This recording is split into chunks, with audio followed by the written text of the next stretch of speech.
2월 22일 월요일입니다. 가상자산 시황 분석 및 뉴스를 전달하는 블록체인입니다. 먼저 주요 시황 단신입니다. 북미 첫 비트코인 ETF 티커 BTCC가 2월 18일 토론토 증권거래소에 상장된 지 2거래일 만에 거래량이 4억 달러를 돌파했습니다.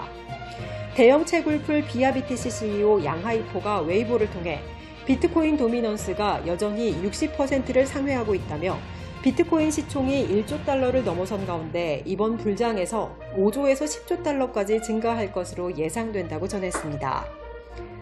미국인 3만 명을 대상으로 실시한 서베이 결과 미국인 응답자 25%는 이미 암호화폐를 보유 중이며 27%는 올해 암호화폐에 투자할 계획이라고 밝혔습니다. 일론 머스크 테슬라 CEO가 비트코인과 이더리움 가격이 높은 것 같다는 트윗을 남긴 가운데 관련 트윗 전문을 보면 대표적인 비트코인 비관론자이자 금투자 옹호론자 피터 시프의 트윗을 반박하는 트윗으로 간주됩니다. 피터 시프는 비트코인은 거의 법정 화폐만큼 엉망이라는 일론 머스크의 트윗을 인용하며 금은 엉망이 아니다. 실제 돈이자 비트코인, 법정 화폐보다 낫다고 말했습니다. 이에 일론 머스크는 금을 가지고 있다는 이메일은 금을 가진 것과는 다르다. 당신은 암호화폐를 가지고 있는 편이 나을 것이다. 돈은 단지 물물 교환의 불편함을 없애는 데이터일 뿐이다. 시스템은 데이터 지연 및 오류를 최소화하는 방향으로 발전할 것이라며 물론 BTC, ETH가 비싸 보이기는 하다라고 반박했습니다. 다음은 지난 24시간의 주요 코인 마켓 시황 정보입니다. 비트코인은 전일보다 4.31% 하락한 55,815달러입니다. 이더리움은 7% 하락한 1,867달러입니다. 에이다는 9% 하락한 1.04달러입니다. 리플은 2.78% 하락한 0.5252달러입니다. 비트코인 캐시는 4% 하락한 677달러입니다. 이오스는 5% 하락한 4.85달러입니다. 주요 메이저 코인과 알트코인은 전반적으로 하락 추이인 상태입니다. 다음은 주요 뉴스입니다. 런던타임즈가 최근 공개한 보고서에 따르면 테슬라의 15억 달러 규모 비트코인 투자 수익이 2020년 자동차 판매 수익보다 높은 것으로 추정됩니다.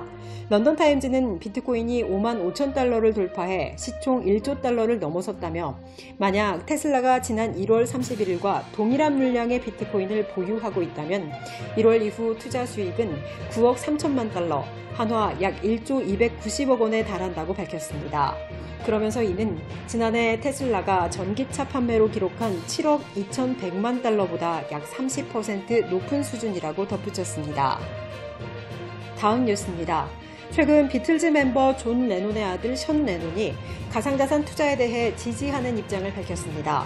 션 레논은 미국 록밴드 키스의 베이스 연주자 진 시몬스가 에이다에 투자한 것을 두고 비평가들의 비판이 거세지자 진 시몬스의 가상자산 구매에 대해 사람들이 말하는 것에 실증이 난다고 자신의 SNS에 글을 남겼습니다.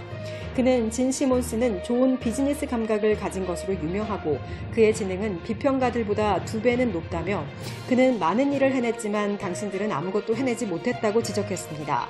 진 시몬스는 앞선 지난 19일 자신의 트위터를 통해 30만 달러, 한화 약 3억 3천만 원에 달하는 에이다를 매수했다고 밝힌 바 있습니다. 다음 뉴스입니다. 2019년 해킹 피해로 청산 절차를 진행 중인 뉴질랜드 가상자산 거래소 크립토피아가 지난 2월 1일 또 다른 해킹 피해를 입은 것으로 전해졌습니다. 외신에 따르면 해커는 거래소 휴면 지갑에 침입해 뉴질랜드 달러 6만 2천 달러, 한화 약 5,100만 원 상당의 가상자산을 빼돌렸습니다. 피해 지갑은 미국 기반 블록체인 업체인 스테이크넷 소유인 것으로 밝혀졌습니다. 해당 지갑은 지난 2019년 크립토피아 해킹 발생 이후 휴면 상태에 들어갔으며 지갑 안에는 약 194만 달러 규모의 스테이크넷의 자체 발행 토큰이 보관되고 있었습니다.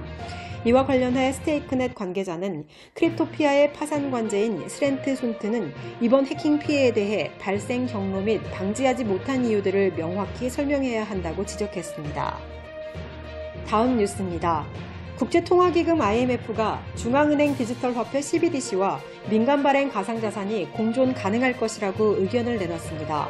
현지 시간 19일 퍼블릭과 프라이빗 머니는 디지털 시대에 공존 가능하다는 글에서 IMF는 중앙은행은 퍼블릭과 프라이빗 머니 둘 중 하나만 선택하지는 말아야 한다고 강조했습니다. 그러면서 이 두 가지는 공존하고 서로 보완할 수 있다고 설명하며 중앙은행은 애플과 마이크로소프트처럼 CBDC의 첨단 기술을 녹여 이용자가 월렛에서 다양한 가상자산 가운데 CBDC를 주된 결제 방식으로 사용할 수 있도록 노력해야 한다고 강조했습니다. 마지막 뉴스입니다. 미국 증권거래위원회 SEC의 전 의장 메리조 화이트가 최근 인터뷰를 통해 지난해 12월 SEC의 리플 소송 제기는 심각한 오류라고 평가했습니다. 그는 미화할 여지가 없다며 이는 법적으로나 사실적으로나 잘못된 것이라고 강조했습니다. 외신에 따르면 메리조 화이트는 2018년 6월 리플을 대표해 주 및 연방증권법 위반 명목의 민사소송건을 변호한 바 있습니다. 외신은 메리조 화이트가 리플의 급여 지불 대상자 리스트에 포함되어 있는 것을 고려하면 그리 놀랍지 않은 발언이라고 전했습니다. 이상으로 2월 22일 불롱체인을 마칩니다.